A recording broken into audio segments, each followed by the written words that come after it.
Hey everyone, welcome to Indicted TV. I'm your host Negra. Don't forget to like, share, and subscribe, and follow us on Instagram. On today's episode, we have B. Hey. Hey B, welcome to Indicted Hi. TV. Thank you. So we're gonna start, and we're gonna just ask you a few questions. Where Okay. did you grow up? Do you have brothers, sisters? Okay. You know, how was the inside of your house? That kind of stuff. All right. So I grew up in Los Angeles, California, K-Town, 3rd and Normandy to be exact. I have one older sister, about 4 years, and I got a brother about 10 years apart. So he's a little bit younger than me. So you're the youngest. Yeah, I'm the middle child, Oh, okay. the trouble child. No, you shouldn't say. She's like, no. What was my house upbringing like? I think it was pretty normal for the most part. My dad was around for a cool little minute until he was wanted by the feds. So yeah, that's a whole different story. But once he was like on the run, that's kind of when our family just kind of went downhill, you know, because he was like the bread provider. Of course. So he had my mom with like a clothing store. So we had a clothing store on Alvarado. So we had a clothing store, and then once he went on the run, that's kind of like where everything kind of fell apart for us. We were homeless. What age was that? Like that you remember? Because you were obviously really young. Yeah, I was probably, my sister was probably gonna be 15. So I was probably around, I don't know, like 11, maybe a little younger than that though. Because I know he wasn't around when she was like about to turn 15. He was already on the run. So I was probably like 6'5". Oh, you were but small. Yeah, I was small. But I would say I was more like a daddy's girl. So I was more like attached to him. So kind of when he went on the run, I felt it, you know? So Yeah. his story is kind of crazy too, because if you think about it, like, since I was so attached to him, when he went on the run, he kind of went back to Guatemala, lived his whole life, and he went missing. And my mom wasn't cool. My mom was cool with him, but she was kind of like, oh, you put me through all this shit, you know, like. But in the process, she was all happy. Yeah, she was just like, all right, like. Typical you know? normal woman shit, Yes, right? yes. The man is up. She's all up for it. Well, you know what? My dad was very controlling. So my dad was very like, when he brought her from Guatemala, he was very like, I don't know, like so controlling, like certain clothes she would wear, would always have her do her hair, like dye it, blow dry it, like always had her in an image type of thing, you know? So she's always been like that. Like she's always carried herself well. And my dad was older than her. So my dad was very, it sounds fucked up, but my dad was very machista. I mean, it's not, it's but what it's it is. true, it's true, what it you know? is. So he was very machista. So it was hard. My dad would she would tell us, like sometimes she tells us, like, your dad would have me like in the morning, crack of dawn, like doing sit-ups with him, like You wanted her right. Yeah, he had like, no, this is how you gonna look, this is what I want, cook 3 type of meals for me type of thing, you know? So it was, yeah, my dad was intense. So you were 6, you're saying, when all of that went down I was with like your 6 dad. when all of that happened. And how, like, what did you do? Like, where did you guys go move? You say you. So you we ended mentioned up you were being told- homeless. Yeah, so we that. ended up being homeless because we kind of lost it all. Like I said, he was the bread provider. So when he went on the run, we kind of had nothing to like fall on, you know? And my mom's such like hardworking, like woman that she was just like, nah, I'm gonna get us out the gutter, you know? That's right. And you know, she did what she had to do. That's her story. That's for her to tell, you know. But she did things, you know, things that got us out of the situation where we were at. But for so long, we had to shower at McDonald's, like bird bath at McDonald's. I would go to school like that, you know, like with socks on, like holes on my socks. Certain things like that is stuff that we went through, you know. So it was pretty hard, but I think also it was life learning, you know? You know, it's a great thing that she at least sent you to school. Oh, yeah. And I mean, I know, like, now that you probably think about it, you're probably like, you know, my mom did it, you know, and I'm sure when you were going through that, it was very heartbreaking. You would cry because you probably didn't feel like a normal child. You know what? It was crazy though, not cry, because in my household, even when my dad was around, we were not allowed to show emotion like that. We were not allowed to be weak. He would always tell us like that's the form of weakness to other people. So no crying, no, oh, like that whole like you have anxiety or you have depression, like none of that existed. None of that was allowed to talk to. Like we were not allowed to talk about our feelings. So I feel like when my dad put that pressure on my mom, it was, once he was gone, it was that pressure on us. So now, like looking back at it, I'm like, man, like that's why I have problems being so emotional, you know? Like I won't, like I would be damned if you watch me shed a tear, you know? But it's a bad trait, you know? Like it's kind of like, damn. You see that now? Yeah, now I see that. Now I think it's like, man, it's actually okay to have emotions and process things, you know? Yeah, definitely okay. Yeah. To cry. I'm a crybaby. I cry all the time. Like yeah, I don't care to my show sister, my sister cries, and I'm like, damn. Sometimes I wish I was like that, but I feel like now coming out of prison, I think I'm able to feel those type of emotions. Nice. As you should, you know. Yeah. So when your parents, when all of that went down, you saying you were like 6, 7. How long did you guys like struggle for? Like because you continue to go to school. Yeah.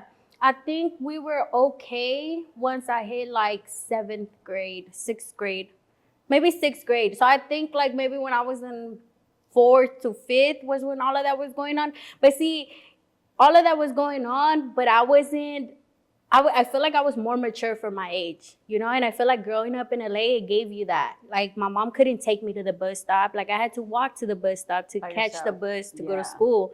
And we didn't go to school around the area. Like we went to school far. So I went to school like North Hollywood, and everybody went local. My mom was like, no, like the further the better, you know? So even when I went to middle school, I went to the Valley. Oh my goodness. Yeah, so it's like I was always walking to go catch the bus to go to school. Because your mom always wanted better for you. Yep. She wanted better for you. Sorry, Mom.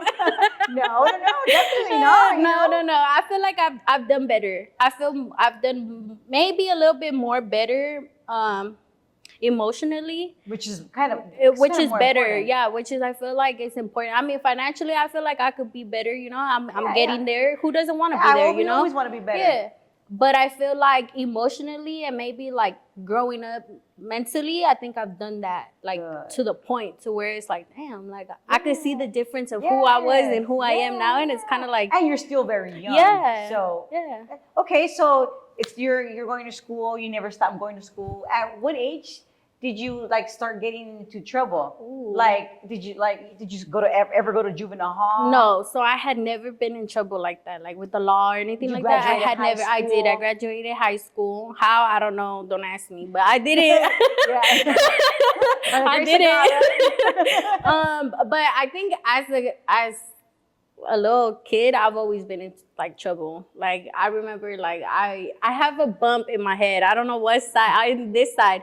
I cracked myself open right here because I was in the restroom and I was grabbing like toilet paper and I was sticking them up my nose. So I would go. You were a super vaga. So my parents used to call me terremoto. Terremoto. Yeah, as a kid, they would be like, "Oh my gosh, she's trouble." Yeah. So I mean, I don't know. I've been a trouble kid since. Always. Yeah. I wouldn't be able to put like an age point to be like, oh, this. I think I was in 5th grade maybe when I spit at some kid's face. Because we were in line, right, to go get our food, and he was laughing with some kids behind me. And I've always had like long hair as a kid. I've always had like kind of short length, you know. It's probably the longest I've had. But he was behind me and I felt him spit. Oh. And I was like, I turned around. I was like, did you spit at me? He's like, no. And I'm like, okay. So I turned around and I remember going like this. And I just feel spit like all over my hand. And I turned back around and I just got all this spit and it was on his face. Like just straight up, like did not care. And I was probably, I was mad, like what the hell, you know? And I've always been so, like don't touch me, like who are you? Don't put your hand around me. You know, I've always been like that. So for him to spit and then lie to me, like straight to my face, you lying, like, oh no. Yeah, forget the spitting. Yeah.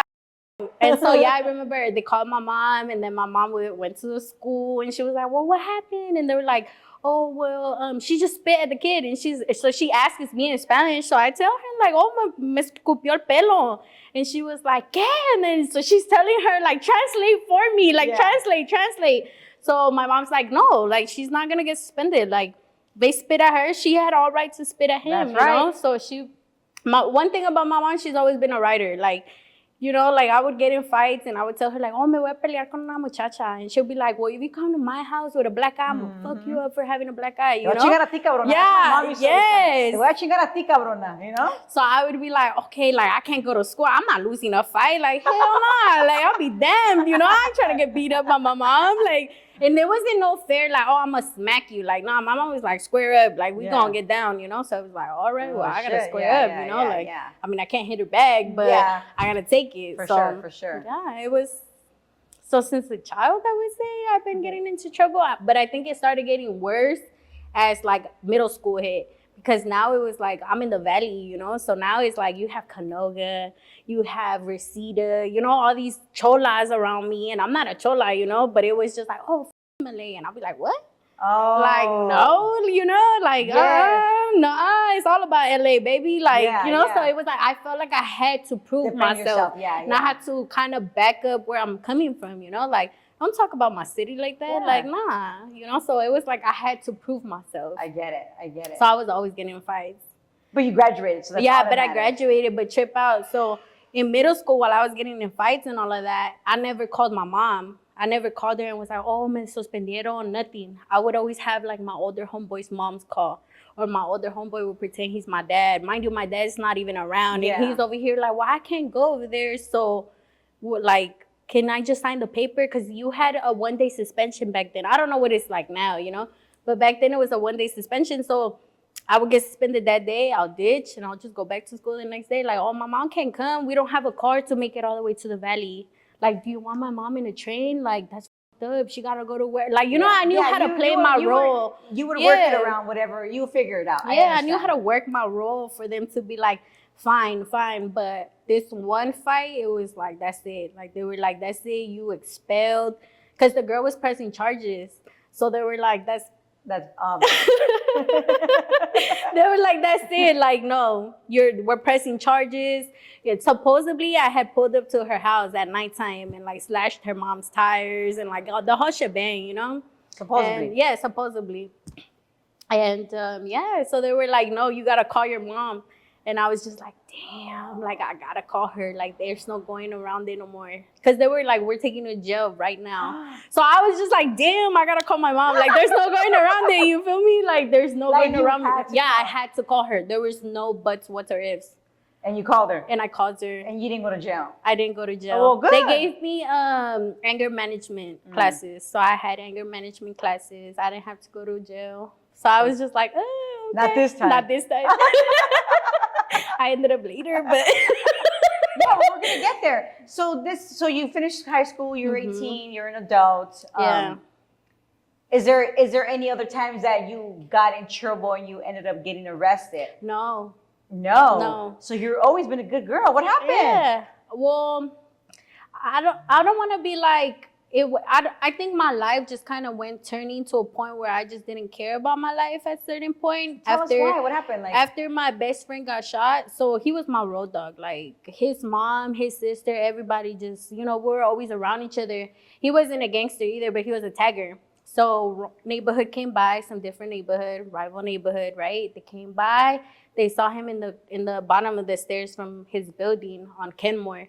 And they asked him, like, hey, where you from? You know? And so back then, like, they would be like, hey, you down for the so-and-so? And you would be like, yeah, I'm down for so-and-so, you know? You claim it, you know? Like, hey, we even if you're a tagger, I understand. I get it. So he, you know, he was like, yeah, I'm down. And then they were like, all right. So they drove by one time. They drove by another time. And the second time, they popped him. Oh. Yeah. And that was like, I was always at his house. Like, that was my ride or die to this day, you know? Like, may he rest in peace, you know? Yes. So when that happened, I think that's when I, like, spiraled. Did you start using drugs and stuff like that, or no? So I would just do weed. I've never dabbed into nothing else. I've only done weed, but good for you. That was just something that I think took a different Like toll depressed. in my life. Yeah, I think you're right. You hit it right in the nail. I was depressed, and I think I didn't see it, you know, because it was the adrenaline, like I'm kicking it, you know, I'm pulling up, the homies are there, like homie love, you know. I got the homie love from the streets, so it was easy for me to turn to the streets rather than I'm gonna turn into my family or have that family support. You know, we're three women in my household. My mom worked 24/7. She's hardly home, and she worked all the way here in Riverside. So from LA to Riverside, you talking about never being home. Yeah, no, like, I understand. Straight up never being home. And it's just the three of you. Yeah, and my older sister, you know, she hanged out with her own people, you know, and I had my own life, so it was easy for me to, you know, move around. Thing, yeah. And my sister would go with her homies, and I would stay around the neighborhood, you know, stay home. And so when he passed away, it was like, okay, my homie passed away, my dad passed away, like, that's it. Like, I don't have nothing. Like, I had my mom's, but we don't. I mean, she's young, We don't appreciate what we have until it's completely gone. You know, and I didn't have the best relationship with my father before he passed away. Because I felt like, damn, you leaving us? Like, you're leaving us instead of going to jail. You leaving us. We're homeless. We got nothing to eat. And you're going to be over there and start a whole new family? Like, bro, come on. Like, I took that shit in. I was just like, man, fuck you. Like, you don't want to be around us? Like, all right, cool. I got it, homie. Like, don't even trip. Don't even sweat it. We don't need you, you know? And those were my last words to him. Like, you nothing but dead to me. You know, and he took it hard. Yeah, he took it too hard. Yeah, I was entitled to my feelings. Of course. Yeah, I was entitled to my feelings. And yeah, he passed away, and then he passed away, and I was just like, man, it is what it is. Like, you know, and I remember I asked so much. I was like, put me in. I want to get in. I want to get in the hood. I want to get in. They were like, no. They were like, no. Yeah, it was good, you know. Now that I see it, yeah, my life could have been probably worse, you know, but it doesn't mean that I didn't go around doing bad stuff. I understand. You know, with my homie sister, she became my best friend. To this day, she's my ride or die, you know, and fuck, negra. You guys did a disaster together. We ran a mug. Like, sometimes we'll sit back and we're like, damn, like, we've made it far. Like, well, you know, sometimes I feel like that's like the best thing how we should live. Like, when you're younger, you run amok, you write it, you know, you're a disaster, whatever. Look at Kaiga, however you're going to be. So when you hit a certain age, you already lived it. You can't, we can't relive it old, again. Yeah, ridiculous in the streets. Like, you're not gonna see me now at this age drive by, like, you know, I'm not gonna do that. You know, like, I'm sorry, like, I'm not gonna do that. No, no, you can't. Like, you know, you, like, for example, this is just a quick example myself. Like, I am not gonna go and be hanging out like on the block all day. Well, when I have to go for reasons, I do, you know, but because, and they wouldn't expect me to sit there with them like all day. Like, I can't. Like, I'm a grown woman. Like, I have family. I was already there for years. I already like, did that. Yeah, you already earned your stripes, you know. And I'm not saying I earned my stripes or nothing like that. Nah, I'm not saying that. Nor do I ever want credit from nobody. Yes, but I get that. I know what I was trying to prove for myself. You know, it was like, well, if no one's trying to get revenge for my homie, like, I'm gonna go get it, and his sister's gonna ride with me, you know. And that was my mission. That was my mindset. So that's all you were focused on. Yeah, and you know what? I feel like my charges that I got, that was the mindset I had going in. And now you see that. Yeah, we're gonna get to that. So after your best friend and your dad died, you said, you know, you and your friend were running amok, partying, doing just chaotic stuff, just not caring about anything in life, especially not yourselves, right? Yeah, no. After, you know, your best friend died and your dad died, you know, you just didn't care. You didn't even care about yourself. You're just running the streets, just not caring. How long after did you get in trouble, or what, you know, like when did you catch your case? Because obviously you're on Indicted TV. So the reason why I caught my case was because I started dating some fool that was locked up. So I started dating this fool that was locked up. You know, he's cholo, gang banged out and everything, you know. And every girl's dream. I know. So I'm mojada and shit. Disgusting. So I started dating this fool. And you know, I'm in the phase where I still don't care. You know, I kind of cared for him, not really. I was just like, I didn't know him. You know, I didn't know him. I met him through my other homeboy that passed away.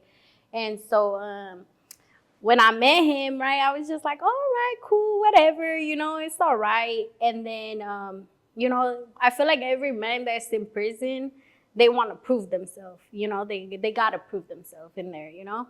And, you know, he got into some certain world, right? And once he started doing what, you know, you doing and stuff, he got into some shit. And then, you know, I got a call from random. He's in the hole, mind you. He's in the hole, and I get this call random. They're like, "Hey, we need you to clear up some shit that he has going on, and so and so and so." And I'm like, like, what do you want me to do? You know, at this point, like, I'm handling his dealings. You know, So basically, he just had debts. yeah, So, a major debt. You know, so so he was using drugs in jail most of the time. no, he wasn't. So when just- I met him, he was. And I remember I went to go visit this fool one time. And this fool was high off his ass, like high. And I looked at him and I was like, what's up with you? And he's like, nothing. But I could tell, like, you know, he was kind of tweaking. And I was just like, bro, what's up with you? Like, ew, you know, because I've never been around anything like that, you know? So I was just like, what's up with you? And he was like, nothing. And I was just like, all right, cool, I'm out then. You know, I had like 5 minutes in the visit. And then he came back. He's like, come here. It started making a whole chaos, like banging on the visit. And the lady's like, come, like, you know? And I was just like, nah, I'm good. Like, I mean, I'm young. I met this fool when I was 18, you know? So I'm young. At least you were like already strong enough to be like, yo, I am not dealing with this. I'm out of here. I was just like, ew, like, no, like, I'm out. Like, it's not cute. So I remember I went, I was like, what's up? And then he's like, all right, my bad. It's because, I did a little sopita. You know, if you guys don't know, I don't know. Go. If you know, you know. Well, if you don't know what a sopita is, tell Indicted what a sopita is. I'm like, I don't know. Oh, so you don't know what a sopita is. So I'm guessing what, like, you do, like, you get some heroin, right? And then you, like, make it into a caldo. Yes. And then you snort it up or shoot it up or however they can in there while they're busted. Okay. And so I was just like, what? Ew, like, you're nasty. I don't want to be with you. Like, I'm good. I'm done. Like, hell nah. And he was like, no, I'll be sober. I'll sober up for you. Just don't leave me. This fool was facing 55 to life. Oh. I was young, you know. This fool was 4 years older than me. So maybe what I was teaching him was something that I wanted for myself, you know. I feel like I was giving him some type of guidance that I wanted for myself, but no one was giving it to me. So I was like, all right. And he got clean. Nice. But he got clean, but he was about his money. Yeah. You know, so he was making moves in there. Got it. So I guess a deal gone wrong, right? I guess a clavo or something like that went missing. And so they went and they called me and they're like, where's the clavo? And I was just like, I don't know what you're talking about. Like, I'm not in there.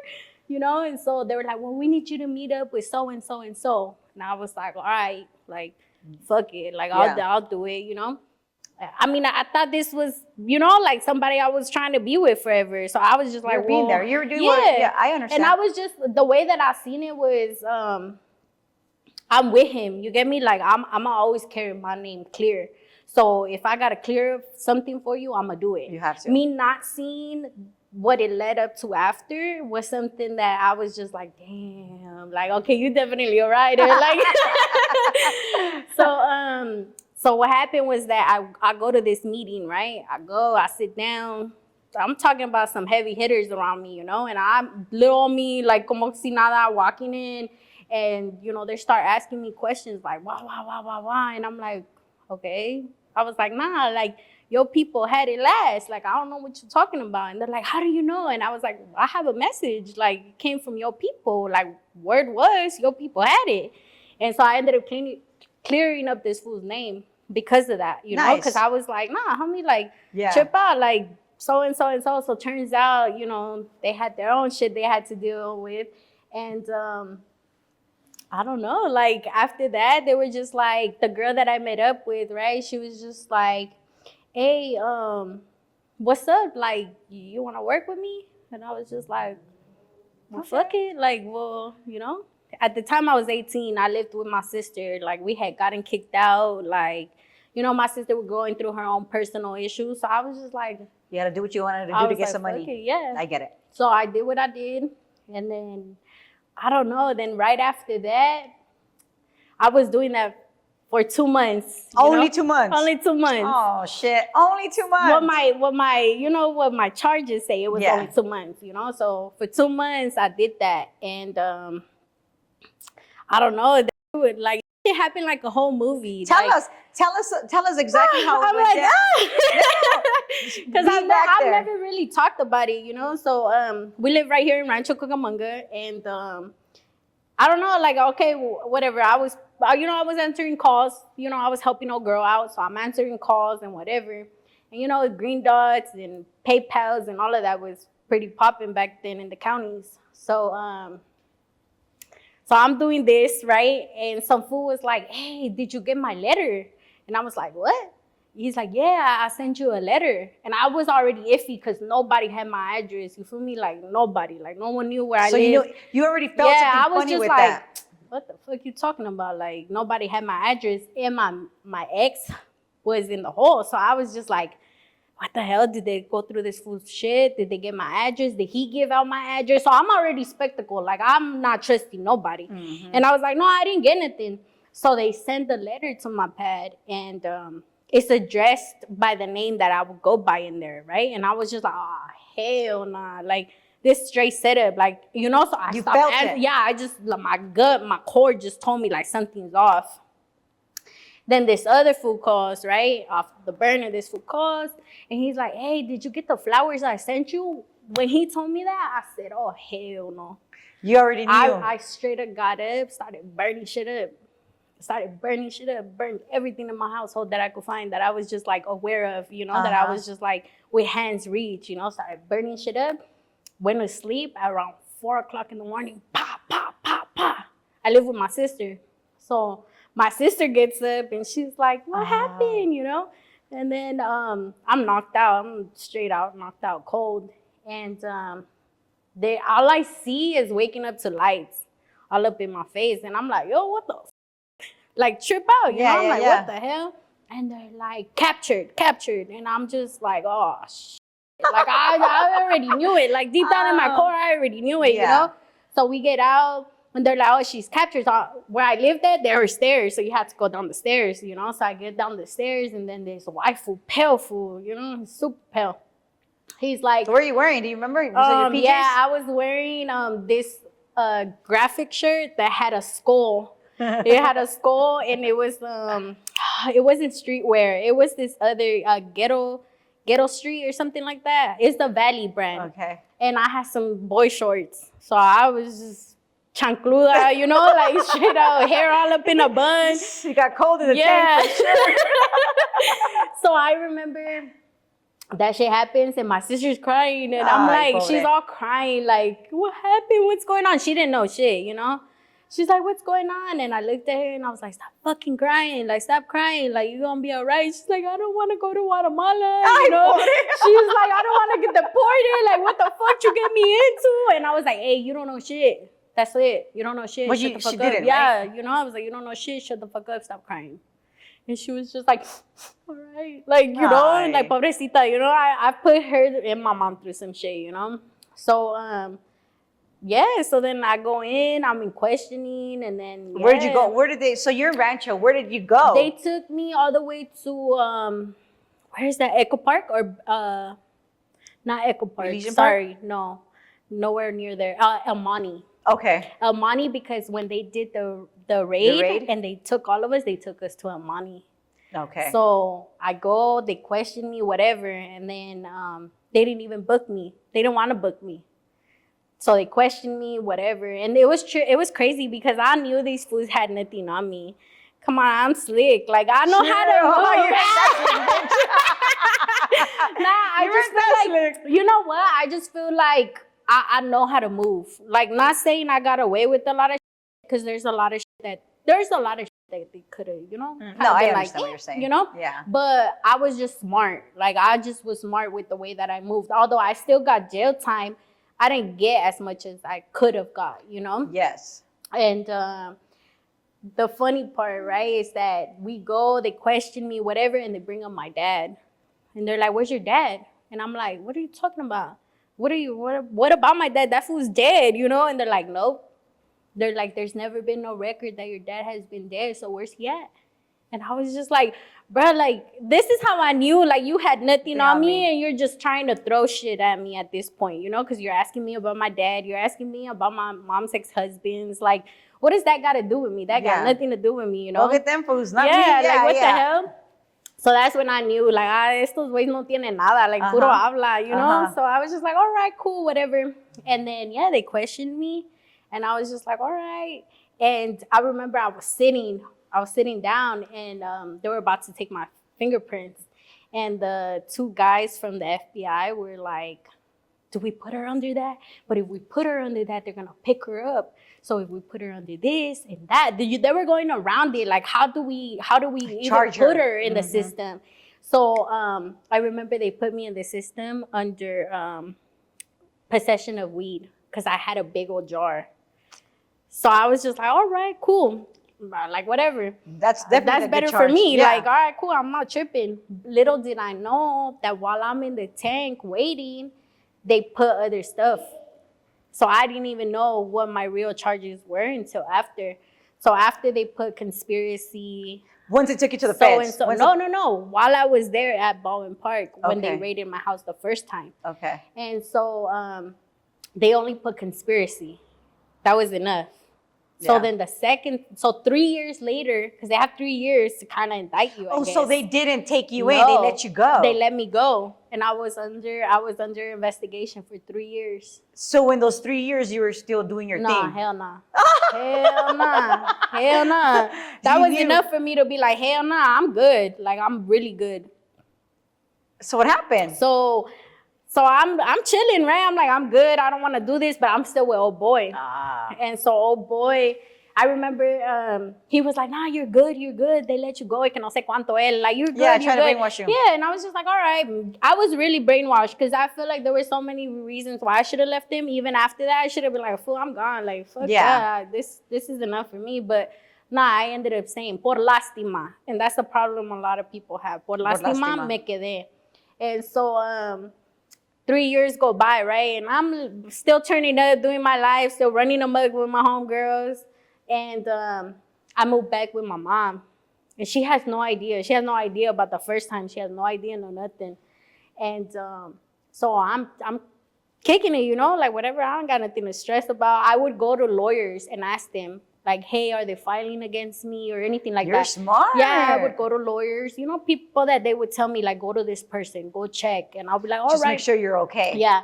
And I mean, I didn't leave in bad terms with none of these people. You get me? Like, I was just like, I'm good, you know?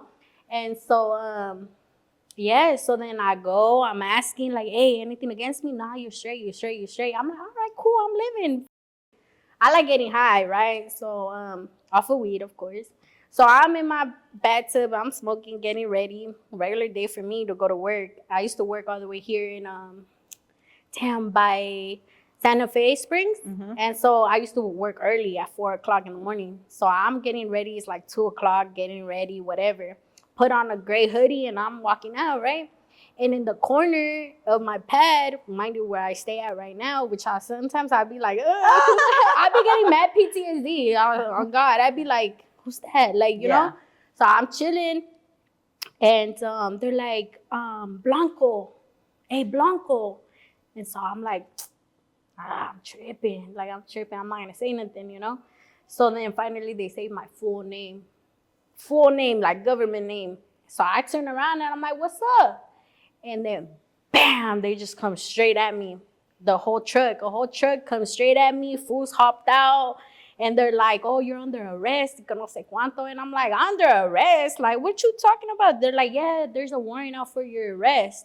I'm like, there's no warrant out for my arrest. I just went to go check. Like, you lying. Where's the warrant? So I'm over here, you know, like, nah, you lying. Thinking I'm not going nowhere. Yeah. Little did I know I don't know shit. I'm not going with you. Plus, you don't even have a badge. They're like, we're bounty hunters. And I'm like, bounty hunters? I was like, I'm not even on bail. Like, what are you talking about? I never changed my address. So I never said I wasn't living in Rancho no more. So these fools had to be watching me, you know? Because it's like, how do you know I'm at my mama's pad? So, they're like, we're bounty hunters. Either you come with us or I'm forcing you. So big, tall negro. He's like, yeah. And I'm like, all right, calm down. Like, you don't got to do the extras, sir. Like, relax, you know? And he's like, yeah. And I'm just like, all right. I'm beefing it with my mom at this time, you know? So he's like, all right, look, you have two options. You either come voluntarily or I'm gonna force you to come with me. And I was like, all right, fine. We don't gotta do all of that. I was like, I'm not trying to get smacked up and wrapped up and stuff, you know? So I was like, okay, fine. Like, all right. I was fighting with him for like a good 15 minutes outside of my pad. Like, I'm not going with you nowhere. Show me the warrant. Like, show it to me, you know? Yeah, because I mean, you're scared. You're not gonna just hop in this car with Yeah, and I'm talking about they never read me my rights. Never told me nothing. Well, I don't even know if bounty hunters could even do that. I don't think so. But me, just knowing I know it all, you know, like, no, I'm not going nowhere with you, little short ass thinking I know it all. And so finally I'm like, all right. And then they're like, well, we have to, I was like, just put my bag in the car. Like, just put my bag in the car. Don't even trip.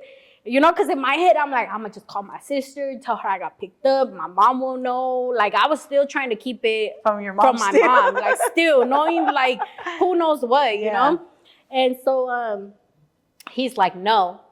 And I was like, look, sir, I'm beefing it with my mom. I do not want my mom to know I'm going to jail right now. Like, or wherever you're taking me. Just put it in my bag. He's like, no. And I was like, all right, whatever. So he goes and he tells my mom. Yeah, what a dick, huh? Like, why couldn't you let me tell her? Yeah, like, you already take, you want me, I'm an adult. Like, you don't need to go tell my mom anything. Yeah. So, plus, it's like 3 o'clock in the morning, you know? So they go, they tell my mom. My mom first thought it was ICE coming for her. So my mom's all tripped out, you know? She's all tripping out, like, what the fuck? Like, what's going on? And so, I don't know. Then I don't know what they tell her. I'm already on my way. But we stop at the police station in Ontario. And I'm like, Ontario? I got nothing on Ontario. Like, I've never even done dirt out here. Like, what the hell? And so the guy's like, we need to have a female officer come and check you. So we're just going to wait right here. I'm like, all right. I swear to God, it's like a whole ass movie. This white Mercedes pulls up, like, slowly. So I turn, right? And I'm like, is this my mom? I was like, is this my mom in the car? I was like, I'm for sure getting pranked. Like, where the fuck the cameras at? Like, that, and I'm high, so I'm like super tripping out, you know? I'm like, nah, I'm being punked or something. And I don't know how the lady gets out and she fixes her hair, you know? She fixes her hair. She's like this. And then she opens the back seat and she gets her jacket and she fixes her hair. And as soon as I see her put her jacket on and I seen the letters and I seen the car, I was like, man. Which was what, the FBI? The FBI. I was like, man. She's like, Miss Blanco, all happy, you know? And I was like, what's up? And she's like, do you know why I'm here? And I was like, man, if you here, I'll definitely. I was like, I definitely know where I'm going now. She's like, oh yeah. And I was like, yep. She's like, all right, I'm gonna just search you. And I was like, all right. She pat me down, read my Miranda rights. Right? That's how you say it? I just say my rights. I was like, all right. She read my rights. And then they put me in a car. And then, you know, they start woofing up. Like, you know how much time you're going to get? Like, your charges are serious. So what did they tell you your charges were? So originally my charges were just conspiracy. To what? To RICO. Okay. So in the RICO, I fell right under conspiracy. So, but there's racketeering.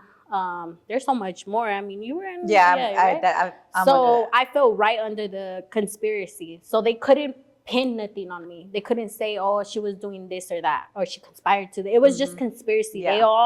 That's all they had. In reality, if they, you know. Yeah, I understand. You know, so that's all. Thank God, Diosito. Thank God. That's it. But so we go all the way to El Monte. And I remember, like, I even told the guy, I was like, hey, El Monte jail's not right here. It's over there. And he laughed. And I was like, what the fuck is this fool laughing at? And I was like, all right, whatever. And they start pulling up. And then there's a guy right in front of the park. And then he's like, oh, number so-and-so and so, right? And then they're like, okay, come, like, go through, right? So then all I hear in the walkie-talkie is Blanco approaching so-and-so. Blanco is captured. Like, that's all you hear in the walkie-talkie. Capture. I'm like, what the fuck? Like, damn, this was acting like you're what? Like, I'm somebody, you know, for real. It's like, I relax. Only the last name matches to Griselda, but in reality, like, I ain't even her. So I'm like, all right, cool, right? So we get there, and he's like, oh, I'm gonna get out and I'm gonna cuff your feet. And I'm like, all right.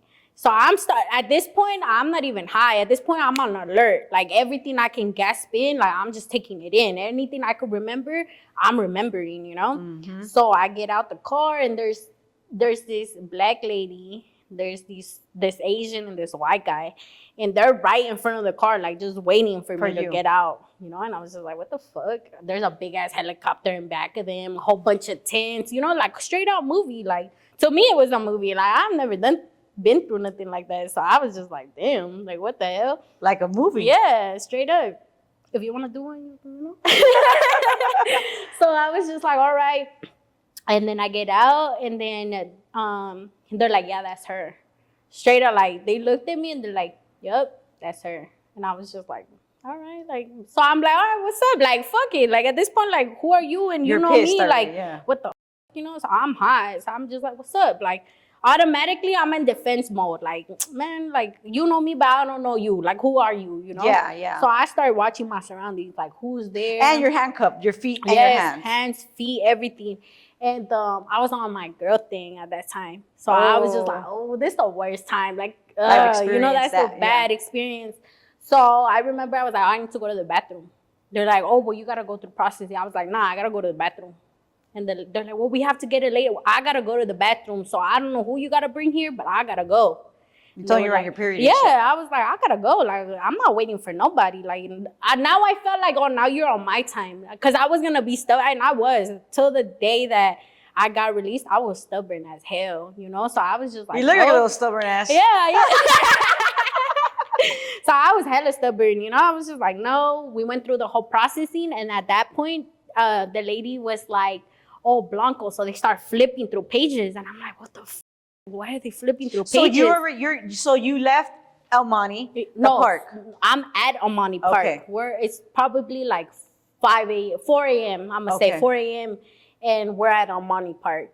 And there's tents and everything around there. A whole bunch of cops, FBI, fucking the buses, the Central jail buses. Everybody that they raided were taking them to El Monte Park. But when I got there was probably only 6 of us there. Okay. And mind you, I'm in an indicted with like 97 people. Mm-hmm. Yeah, around 97 people. So when we get there, the lady that searched me, pat me down, she's like, oh, she's number 23. So I was like, 23. All right. I didn't even know what it was, 23. So automatically I'm like, all right, 23. Not it. Like, I got that, you know? So I go through the whole processing. They're like, oh, you got tattoos? I'm like, no. They're like, you gang affiliated? Hell nah. They're like, well, right here it says you are. I was like, I'm not gang affiliated. That's wrong. Like, I was like, you probably talking about my twin or something, because that's not me. And so I went through the whole process. And then we were there for a cool minute. I think we were there until like maybe like 1 in the afternoon. And then they take us to MDC. Tell us your experience when you're just getting to MDC. Ooh, so we're in MDC. I don't know how they took you guys, but they took us in the little white vans. And I'm telling you, I'm smart ass. So we're sitting there, and then it's not even COVID, I think. And so we get in the little thing, and we're 3. So it's me, some girl, she's pregnant, some girl that has a McDonald's thing. She's like, they went to my job. How embarrassing, you know? And I'm sitting there in the middle, and I'm like, hey, you couldn't even wipe down the little plastic thingy. I was like, damn, like there's spill over here. That's so unsanitary. The cop is like, shut up. I was like, whatever. And so we're in the tanks, and, you know, some girls are crying, you know, some older ladies are crying. Some other girls are like mad as fuck. I'm just sitting there like, damn, my mama gonna whoop my ass. Like, how am I gonna explain this to her? She's gonna be hella mad, you know? So I'm just sitting there, and I'm just like, just processing everything, you know? They move us tanks. They keep moving us, you know. Now we see the man coming, and I just see a lot of traffic, you know, like a lot of traffic. And, mind you, I don't know none of these people. Like, the one person I was working with, like, she ain't there, you know? So I'm just... You don't know anybody. Solo bolo, you know? So I'm just sitting there, just chilling, and some girl looks at me. She's like, hey. She's like, you ever been busted before? And I was like, nah. She's like, you ever done time? Juvenile halls, anything like that? And I was like, never. And she's like, all right. She's like, hey, you gonna be all right. She's like, you carry yourself good. And I was just like, okay. Like, you know, I didn't know what the fuck to think about it, you know? And I was just like, I was like, all right, good looking out, you know? I didn't know what to tell her. Everybody somehow knows each other, you know? Yeah. So we go now it's time for us to like get our whole indicted like paperwork, you know? And I'm just like, yeah, they give you like all your book before you get upstairs. Yeah. So I'm like, damn, what the hell? So now we're going in front of the judge. And I had one of my close friends bail me out. She made good money, you know, because at that time I think you got to put a house or you got to make a certain amount. So she made that certain amount. But the judge was like, I don't know if I want her to be out on bail. And then the DA was like, she's a menace to society. And I'm like, damn, like, you said that about everybody. Like, I'm little old me nothing. Like, bro, I've never even been in trouble. Like, trust me, like, my mom's probably worse than y'all right now. So I'd rather go back to my mama and listen by the rules than be in prison or jail, you know? Yeah. So they took everybody, maybe like 87 people, because out of everybody that was there, I think there was like 12 that were on the run. Everybody else went. Everyone kept me last. And then at the end, he was like, all right, like, she's on bail. Like, we'll give her bail, grant bail. And I went on bail, you know, did right by it as much as I could until, I don't know, until I kind of was like, my lawyer was like, oh, you're going to have to plead guilty. Mind you, you go to court, you know, you go to court and all of that. And he would always be like, do you want to waive your rights to be at court? And I was like, hell nah. I was like, no. I'll go. He's like, why? And I was like, you think I'm crazy? I was like, all these people sitting there and, you know, like, I'd rather show my face than them wondering, oh, where's she at? Where's old girl at? Like, why isn't she coming? Is she telling on me? I was like, hell no, I'll go sit there. I'll miss work. I don't care. Like, I'm going to go and put my face. Like, I don't care. And I wanted to know, too, like, what are they talking about, you know? And so I would go to court, and the girls that were in the tank with me, like, they would all say, what's up? Like, you look good. Like, you know, because I would show up, you know, show out and shit. And yeah, they would head nod, like, look good, you know. I was like, all right, cool. At least they know that I'm not over here hiding, you know. Or, you know, when you're sitting down and you're doing time, you kind of start thinking, like, who can I trust? Like, who's telling, who's not. Like, so I was just, I'm a show cara. Like, at the end of the day, I'll show cara. Like, I'm responsible for my own actions. I'll show cara, you know. And till the day that I arrived, like, when they were like, all right, that's it. Like, you have to plead guilty. How long did you fight your case for? 3 years. So you were out on bail for 3 years? Yeah. I fought it for 3 years. And then in 2019, a little bit before the COVID, they told me, you got to plead guilty.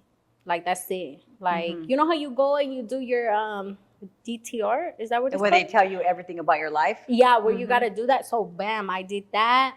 And then shortly after that, that's when they were like, all right. Yeah, because I think that's like the second to last step to you getting sentenced. Yes. So when I did that, that was a crazy experience with itself, you know, because they tell you shit that you don't even know about yourself. Yes. And you know what? As I sat there, because my attorney was cool. Like, that was the shit.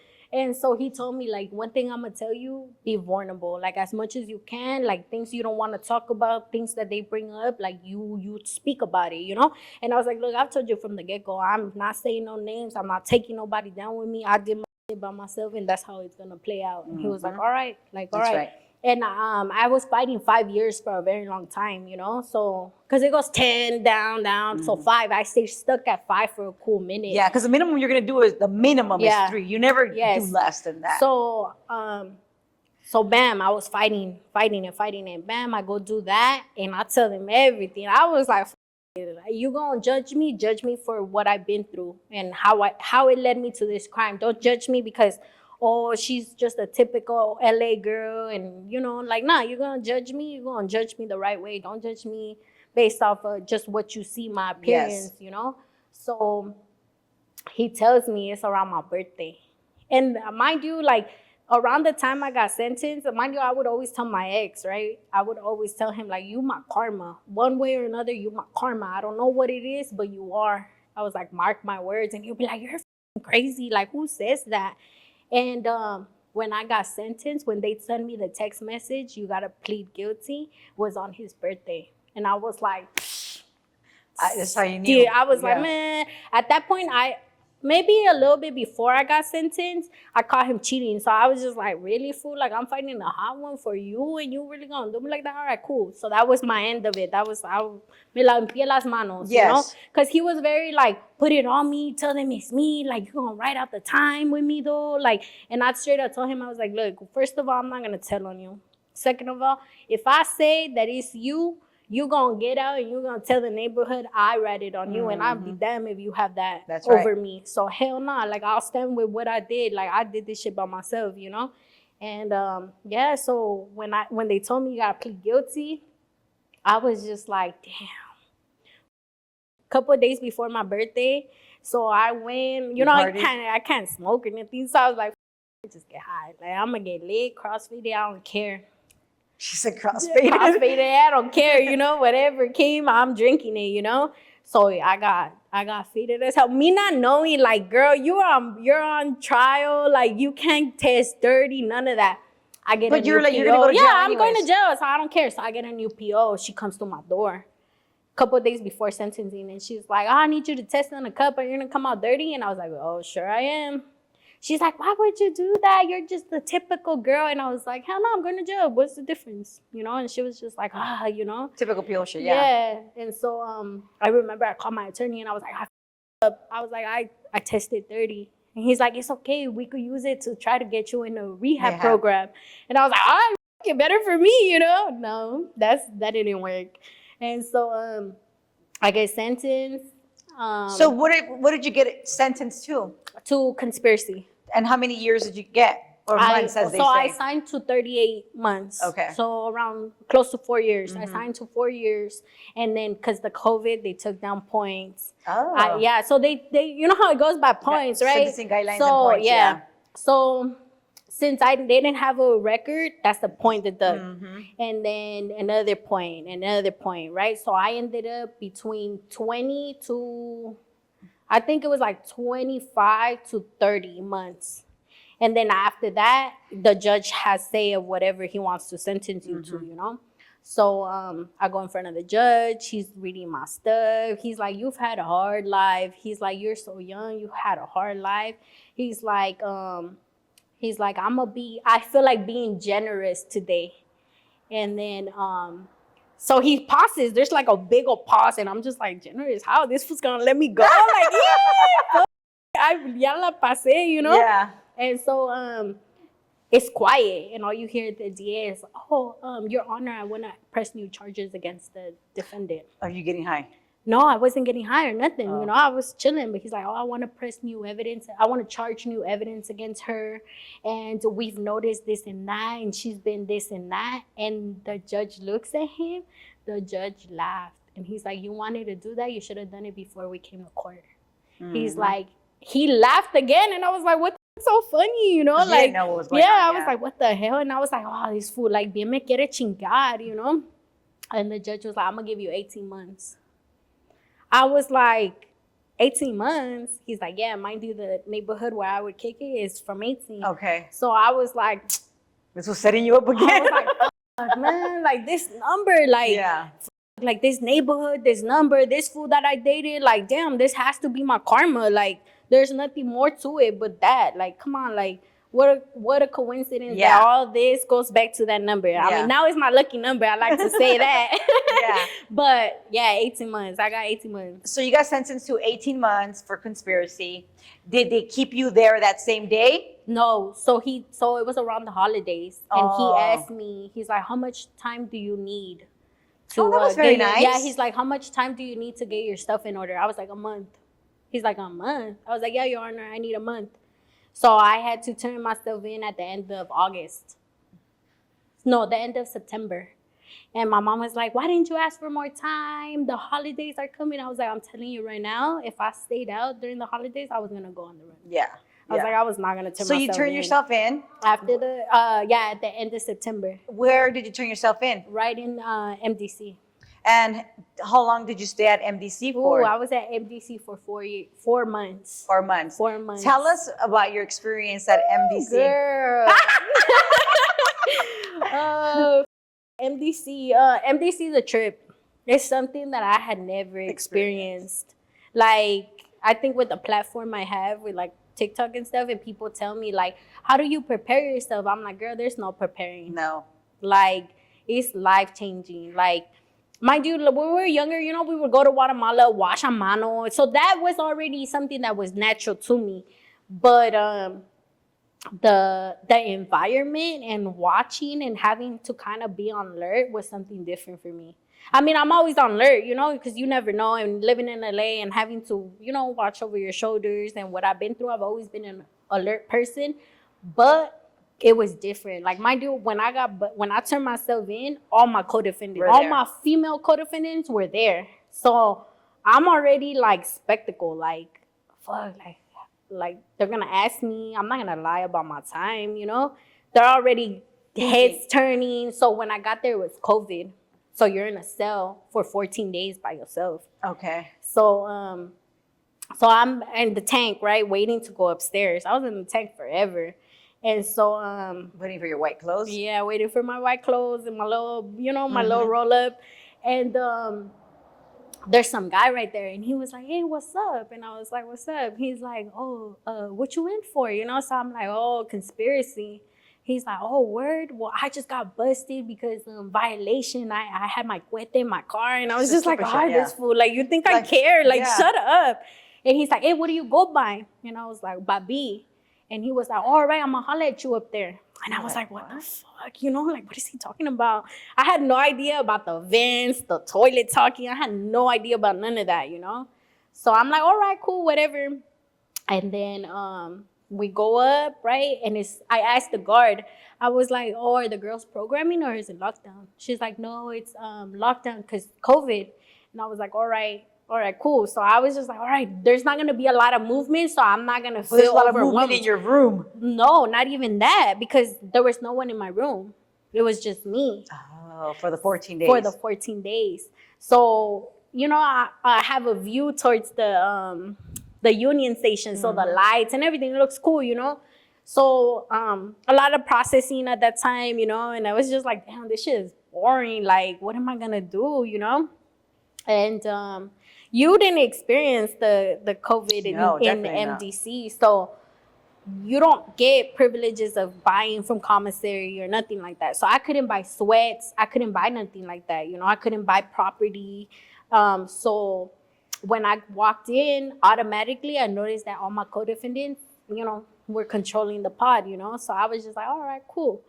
They gave me a little care package, asked me if I needed anything. I was just like, nah, I'm good. I'm very prideful. Very, very prideful. So I was like, nah, I'm good, girl, I'm good. I didn't care that I needed fucking sweats. I was like, I'm good. I was like, I'm good. And so finally, when it's time to program, I started noticing like, damn, they're together. Like all my co-defendants sat together, ate together, break bread together and all of that. I wasn't going to approach the table, you know? Like I wasn't going to be like, oh, hi, I'm your co-defendant. Can I sit with y'all? Hell no, I wasn't going to do that. Like I'll find my way, you know? So I kept to myself for the most part, you know, kept to myself, watch my surroundings, you know, watch how people move. You see a lot of things in there, you know, you have the girls talking in the toilet 24/7. You got the ones that fish. Yeah, the ones that fish. You have the girls that, you know, are just trying to find a fix, the paisitas, you know, and then my co-defendants, and then the randoms, like I like to say randoms. But for the most part, I kept to myself until I had to bunk with one of my co-defendants. And before I bunked with my co-defendants, I was bunking with some negra. And she was like, let me tell you something about you. Because she would keep it cool with my co-defendants. She's like, let me tell you something about you. And I was like, what's up? About you? Yeah, she's like, let me tell you something about you. And I was like, what's up? You know, she was Muslim. And so I think she got offended because one day she was like, oh, do you want a pie? And I was just like, nah, I'm good. You know, you live with certain people, so you see how certain people live, you know? And I told her, nah, I'm good. Thank you, though. I appreciate it, but I'm good. So she took it offensive. So she's like, let me tell you something about you. And I was like, what's up? She's like, you need to humble yourself. She's like, you need to humble yourself. She's like, you're very, you think your shit don't stink. And I'm just looking at her like, is that what you get out of me? Like, why? Like, why do you get that out of me, you know? And she's like, you don't socialize with nobody. And I already knew, like, damn, you're right. Because I did kind of make myself unapproachable. And I don't want to be like, oh, I walk around with a stank face, but my resting bitch face just says it, like, don't talk to me. Like, leave me the f alone. Like, if I'm not speaking to you, don't talk to me, you know? But that's not the image I wanted people to have of me, you know? But I couldn't help it. Like, I'm in a weird ass environment. Like, I'm gonna carry myself like that, you know? And so it wasn't until I bunked with my co-defendant that she was like, I'm gonna tell you something. I'm like, oh my God, here we go. But we didn't like each other. It was a mutual feeling. Like, I could tell she didn't f me. So it was like, I'm not gonna kiss your ass, you know? And plus, like, you know, she used to give out the trays. So I was just very like, oh, I would always be humble though. Like, if my co-defendant walked by me, I'd be like, buenos dias, you know?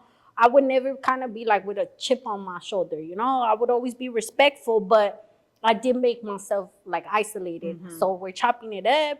And she's like, yeah, I didn't like you because you acted like you don't stink. She's like, but you're cool as fuck. Because she got to know you. Yeah, she got to know me. So tell me, when those 4 months that you were at NBC, what was like the craziest thing that you did or even experienced? What I did the craziest thing I did in there probably was talk on the toilet. I talked on the toilet. I learned how to fish. Probably learning how to do the rope. Was the hardest part, huh? Yeah, because no one teaches you, you know? No one's gonna sit there and be like, oh, I'm gonna show you. You get me? It's more of a learning thing. Like, I don't know if you had that experience, but for me, like, no, I had didn't somebody have tell me, that. you have to count how many floors, you have to count how many sheets. So the fishing, yes, they showed me how to do that. But you know how you have to make the line to hang your clothes and all of that? No one told me. No one told me, like, Mija, you gotta make a line so you could hang your clothes so your clothes dries. Oh, you mean that kind of stuff? Yeah. Nobody taught me stuff like that. So it was more, all right, I'm learning as I would watch girls, you know. I'm like, all right, cool, I got it. Like, it's not that hard, you know. But there's certain things in there that people don't automatically just teach you. Yeah. You know, it's kind of like, you know, they don't. It's kind of like, well, let her learn, you know. And so it was more of a, well, learn experience for me. And I feel like it was like that as well because I made myself isolated. Yeah. Until like I bunked with my co-defendant and my co-defendant was like, come kick it with us. And then everything was kind of felt like everything was kind of like, you know, kind of all right, like cool. But there's an older lady. She's an OG. And she's in our indictment, but she's kind of like separated. There's 2 indictments in mine. So she's an OG, you know, and I felt like with Teardrop, you know, her name's Cherry. She's from Pomona, like Cherry Pomonas, you know. And so I was like, man, like, sheesh. She's with the business, you feel me? Like, I didn't address her. Like, I just didn't feel comfortable. Not because, like, maybe I was intimidated a little bit, you know, because she was a real chola. Like, she a real ass chola. But I was just like, damn, like, how am I going to approach this lady when I got little ass time and she's doing big time, you know? So I didn't feel comfortable because she didn't speak to me either. Did you tell anybody how long you were doing? Yeah, okay, I did. Okay. That's the first thing. When I arrived, one of my co-defendants, because she was in charge, you know, when the arrivals and stuff and everything like that. I don't know. I didn't work that way. Oh, okay. There's no women. I felt like women don't work that way. And just because you think you're from a big gang doesn't mean you're going to have control over a pod or tell me what to wear. Because you don't move like that. Yeah. Well, right there, I guess the guards would, you know, the guard would be like, oh, open cell so-and-so. She's going to come. She's going to give them this. You know, they would put everything together for the women, you know. Like the little trusty I don't want to, like the little trusty pods, you know. They cleaned but it was only the girls in my indictment. Like, nobody else but them. Like, there were orderlies, you know, and stuff like that. So she asked me, and I looked at her straight up, and I told her. I was like, I signed for 20 to 30 months, but I got 18 months. She's like, oh, all right, cool. She's like, you need anything, let me know. But nice. I could feel that's what you got, you know? And so, you know, when I was doing my 14 days and they would walk by my room, I was very skeptical. Because maybe like my last out of my 14 days, maybe like the last week, I had a bunkie. And she was older, you know, she was an older lady and whatever. And I told her, I was like, hey, let me tell you something. Like, if I get in a fight and you're my bunkie, like, my bad. You know, I was like, my bad, because I was already like, why are people walking by my room so much? Like, there's so much movement, and you're literally like, you only have like this much of a window. You can't see right or left. So automatically you're like, man, like, who's this? Yeah. Like, who's that? You know, so I'm already like, well, if I got to scrap, I'm going to scrap. Like, it is what it is, you know? So I was already with that mindset. Because you didn't know, you were just coming out, you were doing the quarantine so much shit. movement, so much movement. So what was the craziest thing you saw while being in MDC? Some girl hang herself. Yeah. Aww. Yeah, some girl, she, you know, she was coming down off of something, and I guess they were doing count, and she had no clothes on. So they told her, put some clothes on. So the guard walked away. The guard went back to her room, and I guess she told him something, and he walked away, and count was running late that day. So we're like, what the fuck? Like, these fools gotta hurry up. And out of nowhere, like, all you hear is some girl say, damn, she hung herself, like, CO. And like nothing, like, and I'm like, what the fuck are they talking about? You know, so I'm in a 4-man cell upstairs in the corner. The second one. Yeah. So I'm in the corner, and you can't see much because the stairs are blocking it, you know. So I'm over there like trying to see, and they say she hung herself. And That the last sucks. things that she left a note, and in the note, I guess she put like, I just wanted to talk to my parents.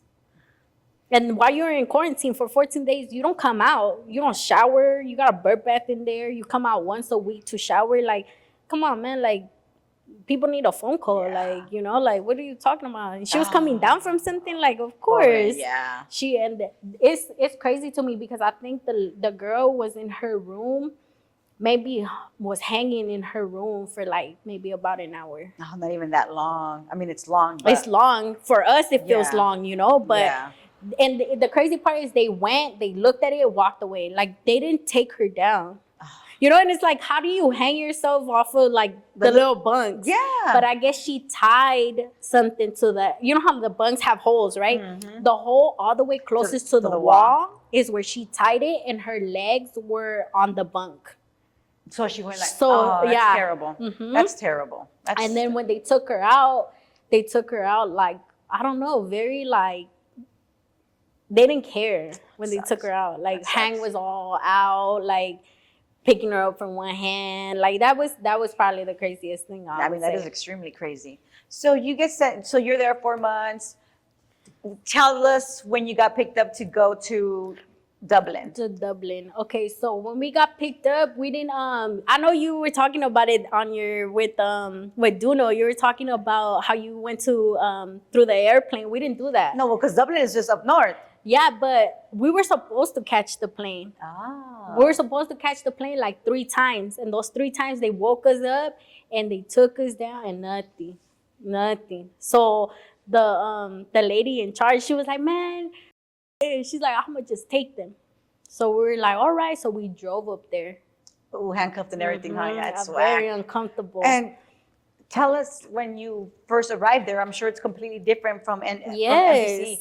Even the drive up there was kind of different, you know. You're driving through nothing, desert. So you're driving. We get there. We went to the shoe. They put us in the shoe when we first got there at Dublin. So we were in the shoe, and that was an experience as well. You know, I was like, damn, they got nice little blankets. And then the food was a little bit different. I think they gave us a chicken parmesan with like mashed potatoes. And my bunkie, Faylee, she was like, girl, I don't mind this food. It's better than MDC food.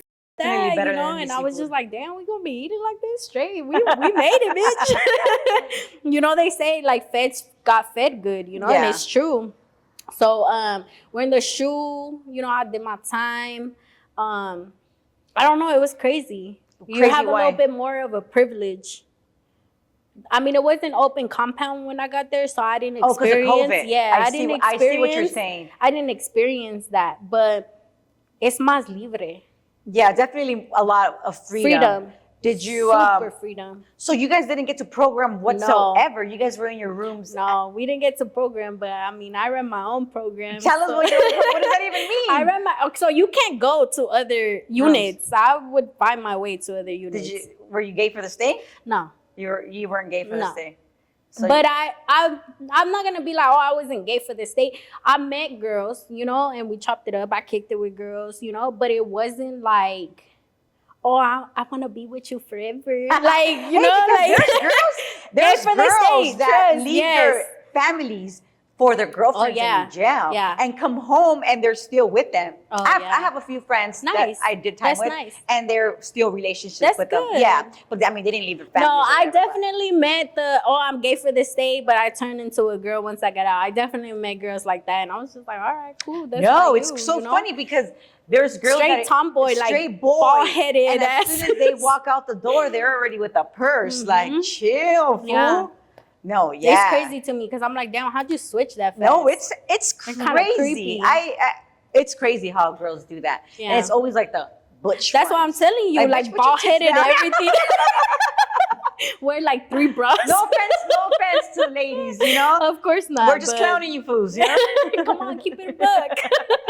So, from all these, you said how long were you at Dublin for? I was at Dublin, so out of my 16 months, out of my 18, I did 16. So I was in Dublin for a year and like 2 months. That wasn't like so long. 2 months. So in that whole year, because you guys weren't able to program, how was it? Because COVID was crazy. It was different. I think, the first dorm, because I was in AB, right? So AB is a working dorm. Like, you got to work. So I was straight working, like, the kitchen, 14 hours, little pay type of shit, you know? So I was working for the most part till my homeboy passed away. And when he passed away, I think that's when I kind of, like, hit rock bottom. Like, I started getting high a little bit. And there? Yeah. You know, I did K2.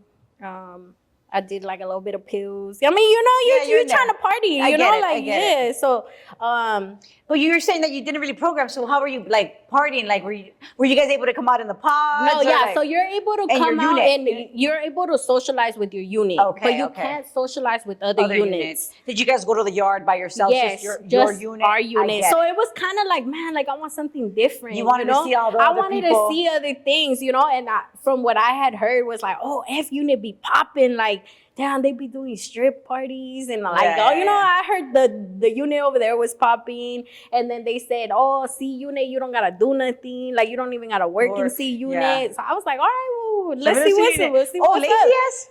Yeah, dead ass. You telling me I could wake up, not do my bed? Like what? You know? But I think since I was in a working unit when I got because there was a little bit of beef. You get me? Like I started kicking it with some lifer. You know, we started chopping it up. She became my friend. Her girl was jealous. How it goes. She was a native. Her girl was the native. And that was psycho. That was whacked out, bro. Like, straight up. So she, you know, she was a little, you know, she used to get high in the streets. So in there, they do Suboxone to get a good fix. I don't know. I've never tried that.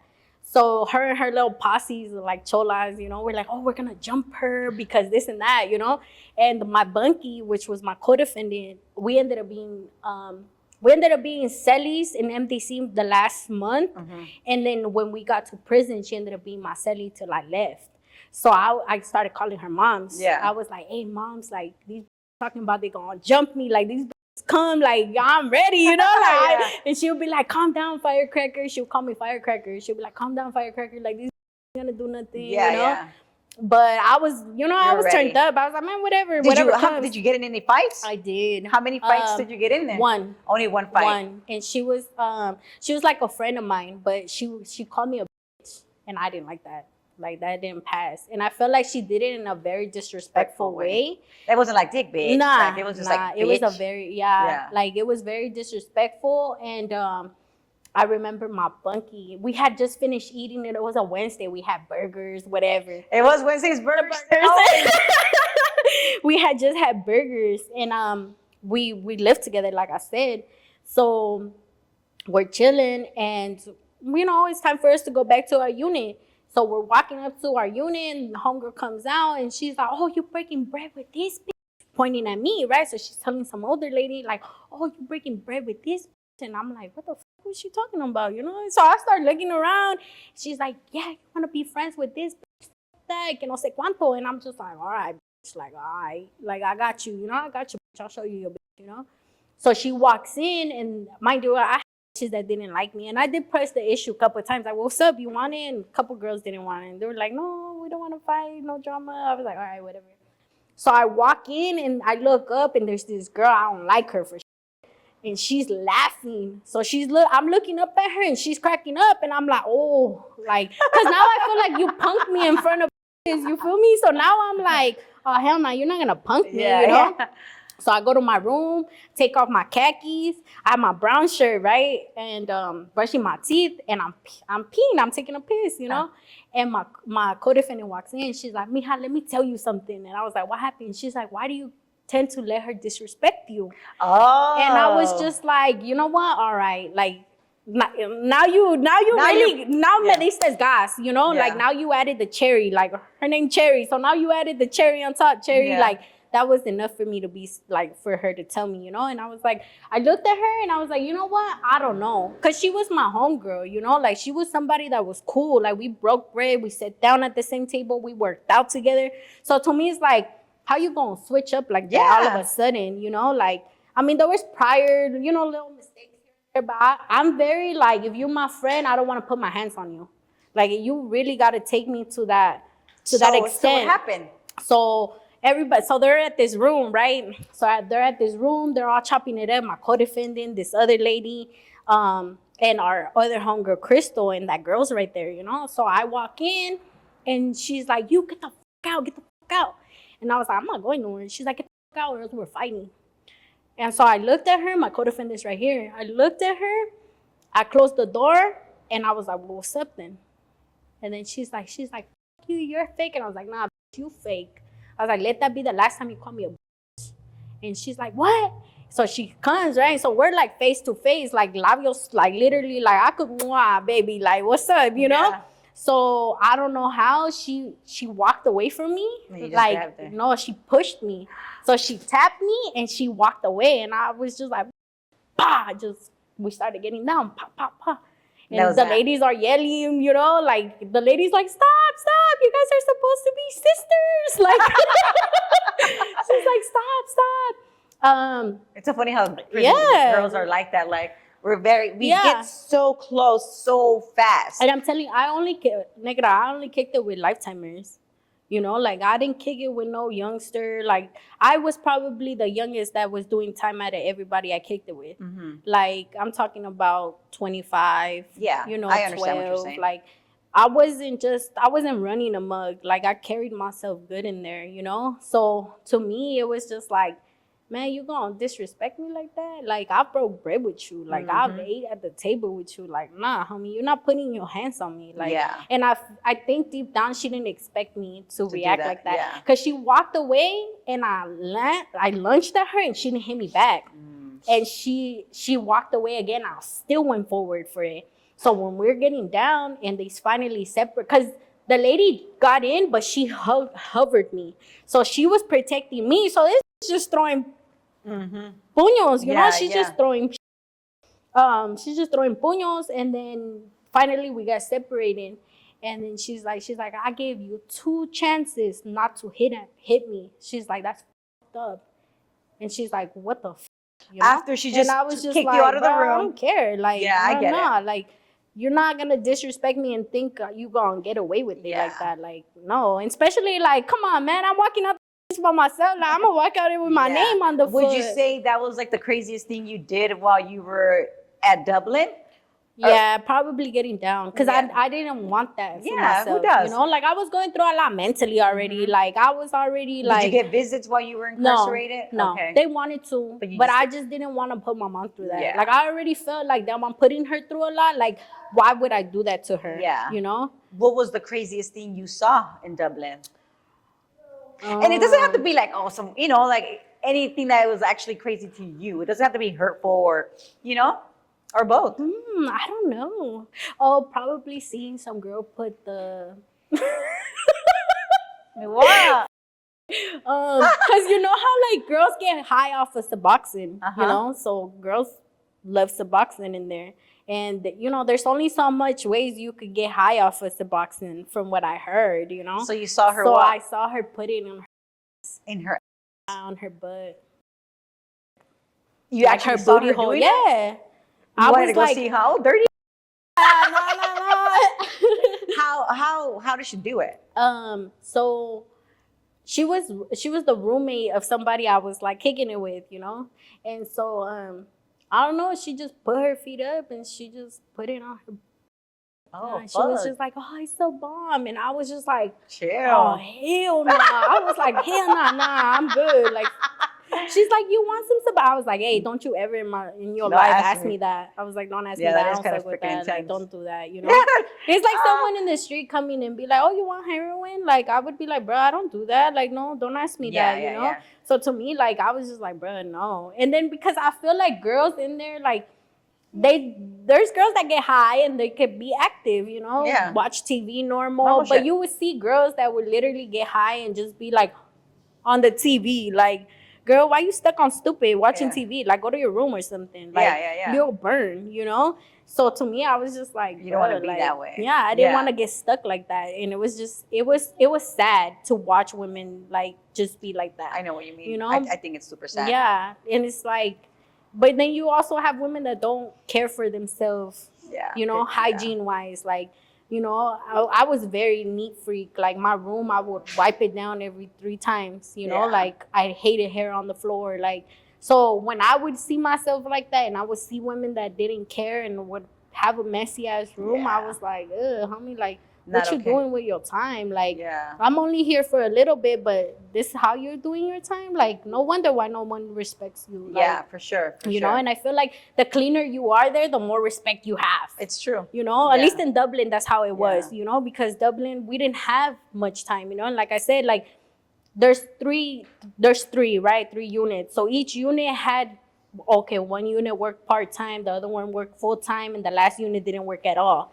And then each case manager for every unit was different. Yeah. They ran it different, you know. Yeah. I was in 2 different units. Like, one actually cared for her Yeah. inmates, and the other one didn't. Like, Yeah. the other one would treat us like we were shit, Yeah. you know, like, straight up. Tell me about food in there. Food-wise, Like, what was your favorite dish that you made? potato logs. Potato All logs. day. But it could be fattening. So I was just, you know, I can't eat much potato chips because I'm allergic to gluten. So I would always Shit, I never met anybody that's allergic to gluten.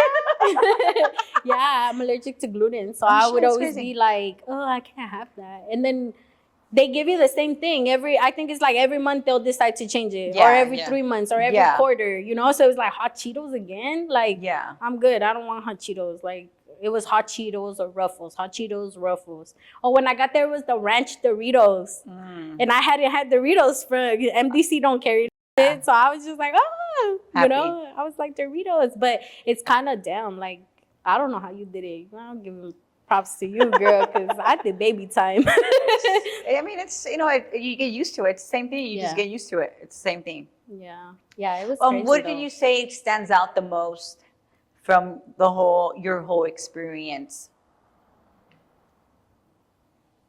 Maybe like the way I went in and came out. It's completely different. Okay. I went in chubbier, short hair. You know, came out like, I'm not trying to say I'm flaca or nothing, you know. I understand what you're saying. Damn, I definitely came out completely different. Like, I walked in one person, I came out a whole different person. I understand. And I think that's like the best part about doing time, if you actually do your time correctly and you get to know yourself. I agree. Like, I went in and I was skinny, and then I gained the weight. Okay. And then I lost it and I was fit. Okay. You know? Yeah. So I went in a whole one person, like you said, and Yeah. you came out a whole different person, like all the way around, completely. All the way. I remember when I was going through like my mental state, right? When my homie passed away, and I was just like, damn, I can't be there. Like, that took a toll on me So I remember I got into it with the psychology department because I kept writing like, hey, I need to talk to somebody. Like, y'all need to get me on some meds. Like, I'm not functioning. I can't sleep. Like, I got mad anxiety. Like, I need to talk to somebody, you know? And I'm not going to talk to these people. Like, I don't know these people. They're going to be like, well, who's that? And what's going on, you know? So I'm very open about anything with anybody. Okay. So I'm different. So I would talk to anybody. You're like, bitch, sit down. You're about to hear my whole life story. Exactly. I'm that motherfucker. I just can't help it, you know? It doesn't matter. Yeah, but that's good. That's a good trait to have, you know? I feel like for me, I've always been so sheltered. I've always been like, even with my platform, sometimes I'm like, I'm not gonna post that. I'm talking too much. I'm saying too much. Like, no, you know? So when it finally, like, I kept bugging, I think my last message to him, I think was, what do I gotta do? Cut my veins so you can come see if I'm good? Like, that's intense that you had to do that. Because I felt like they didn't care. Every time I would see him, he would be like, oh, you need to have an appointment to come to my door. And I was like, an appointment? Like, I thought it was, you could walk in if I feel like I'm losing it, you know? And he didn't care. So I was pissed. You know what I mean? I'm not gonna go and like, prove a point. No, but I was just like, damn, come on, homie. Like, if I'm going through this, how you treating the rest of the girls? Like, you feel me? He's like, just there. How you, like, what are you doing here? And because before I got moved units, I spazzed out, like completely spazzed out. You know how like they give you the little picture frame and you put your pictures and whatever? I didn't want to put my pictures up. I was like, I wasn't feeling it. So I didn't put my pictures up. And I had a bunkie. She had done 24 years. She was on her last year.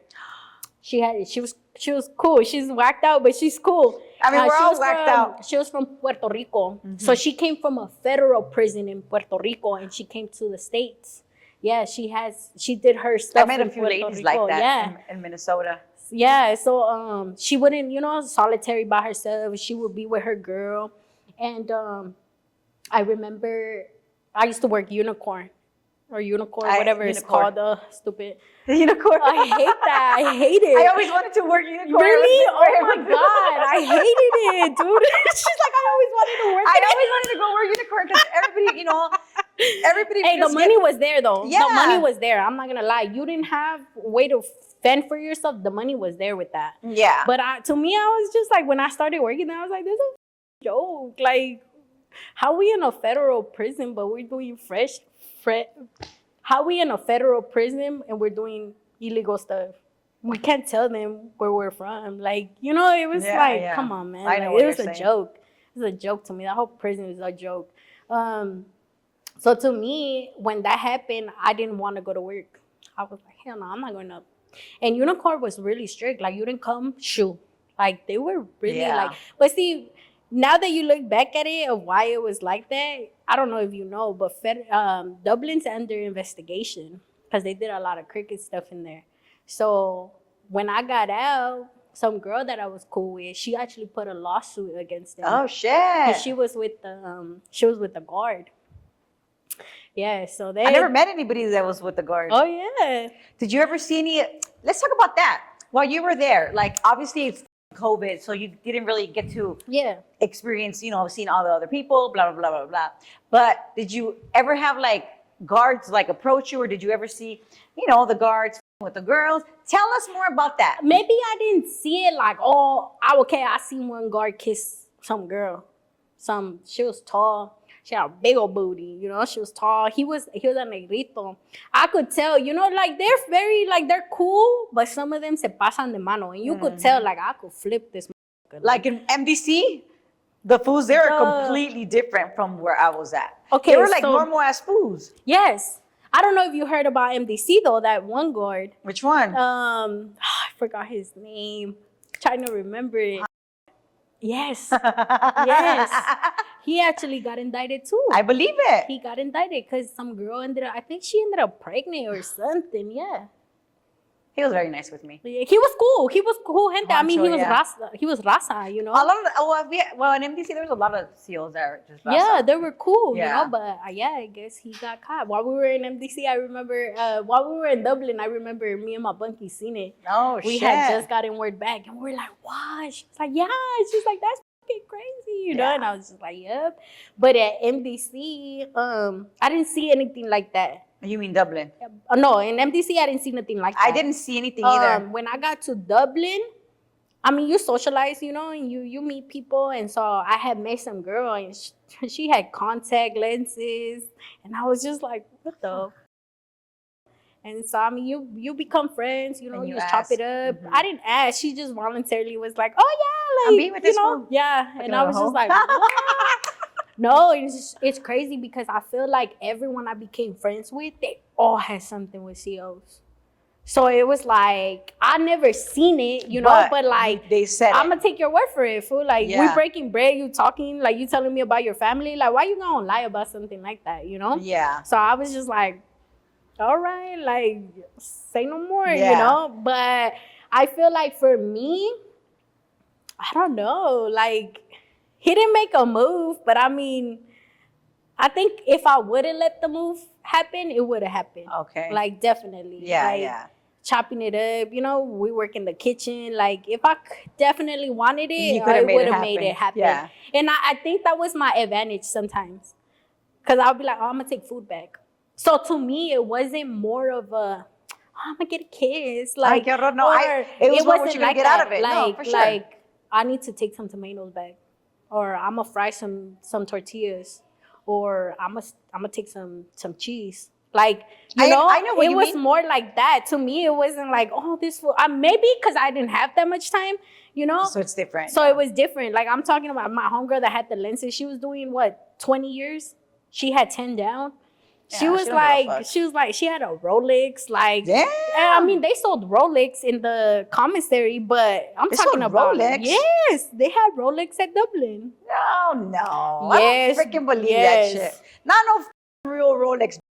It's like those sport Rolex. I'm not talking about like a fancy ass Rolex. Well, bitch, you said a Rolex. I got a Rolex.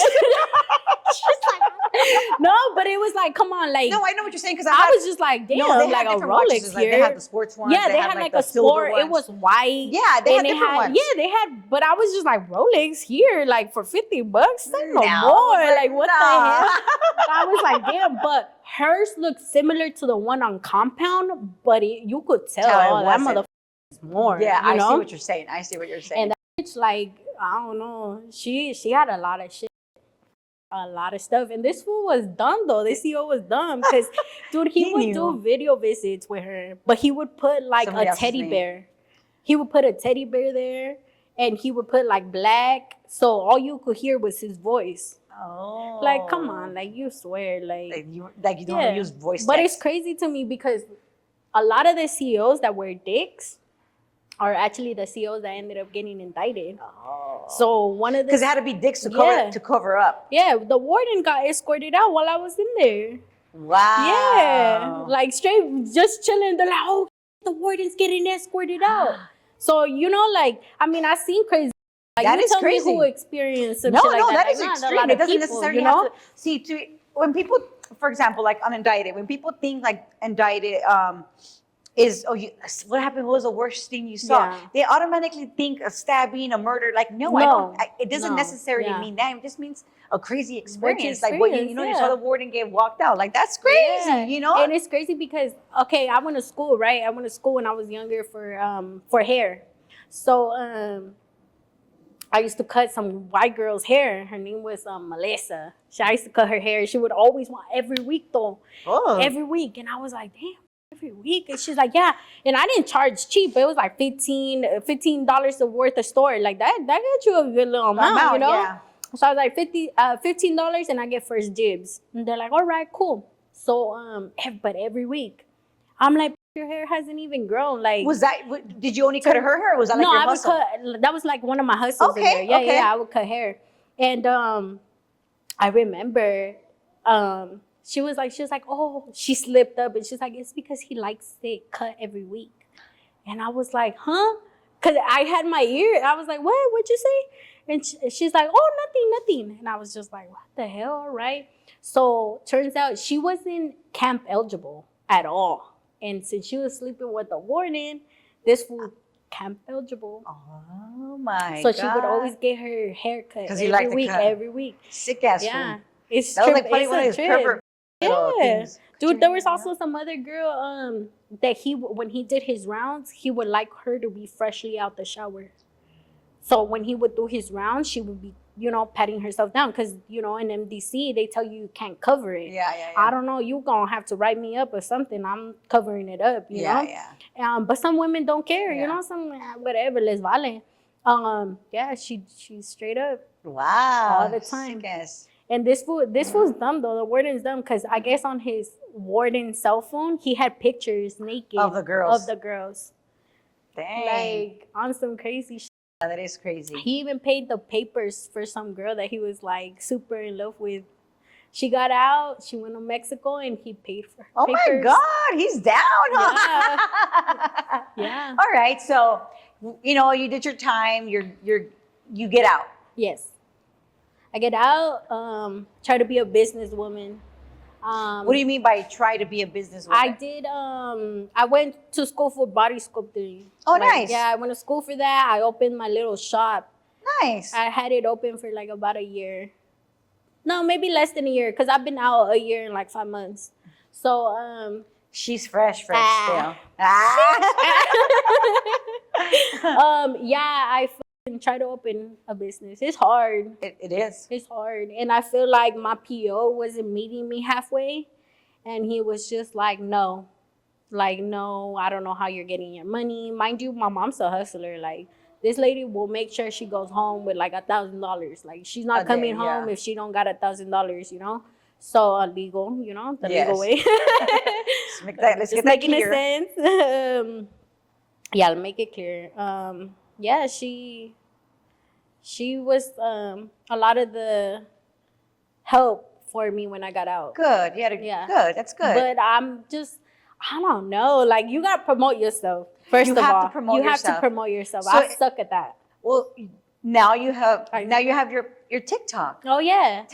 Tell us about your TikTok. Okay, so I started doing my TikToks before I got busted. So when I was in pretrial, I remember I had already got sentenced. No, I was already going to court, but they kept postponing it because, COVID and you can't come in and this and that.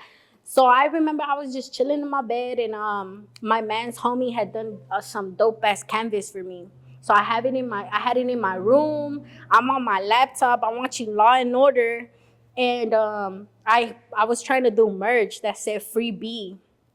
And so I was just like, I'm gonna just do a TikTok. Let's see, whatever. On some random, like just chilling on my bed, fucking morning, no shower, no nothing.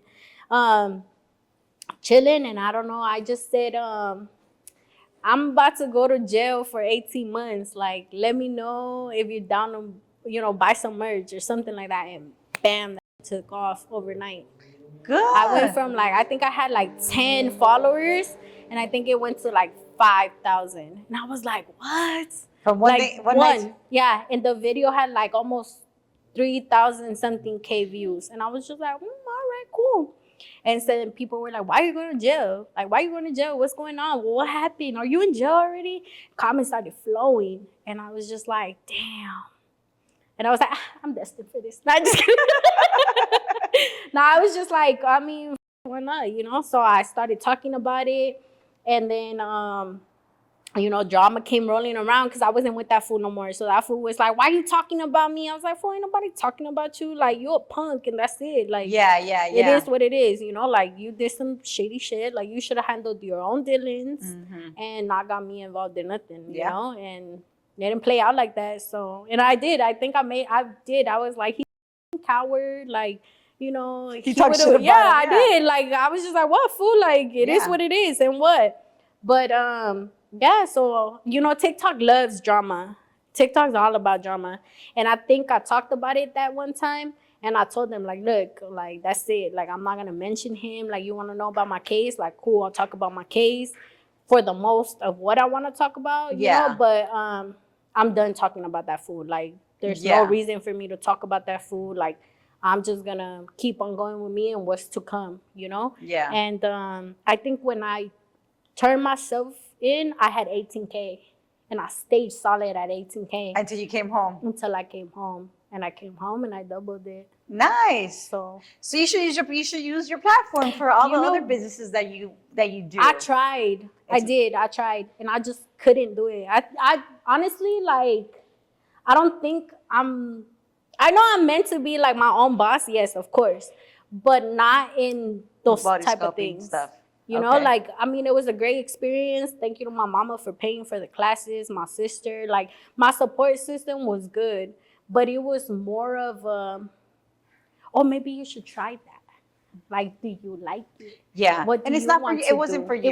It wasn't for you. It's not something I like. All right. You know, I feel like TikTok and being an influencer and kind of that's more of my estilo. That's something I really want to do. Nice. You will, and you're doing it. Yeah. Well, before we go, do you want to tell them your TikTok? Yeah. So my TikTok is _bb.ee_. So follow me. Follow her. Is there anything else that you would want to share on Indicted that you haven't shared? Yeah, I actually brought a potato log for Negra to actually try. So we're gonna try a potato log, guys. If you want to see how I did it, you gotta go to my TikTok. Yeah, you guys follow her on TikTok, so she's gonna tell you guys exactly what she did, how she made the potato log, which is her favorite prison food. Yeah, that she didn't want to eat so much because it's definitely fattening. But we're gonna try it out on camera for you guys. And thank you for watching Indicted TV. Don't forget to like, share, and follow us on Instagram.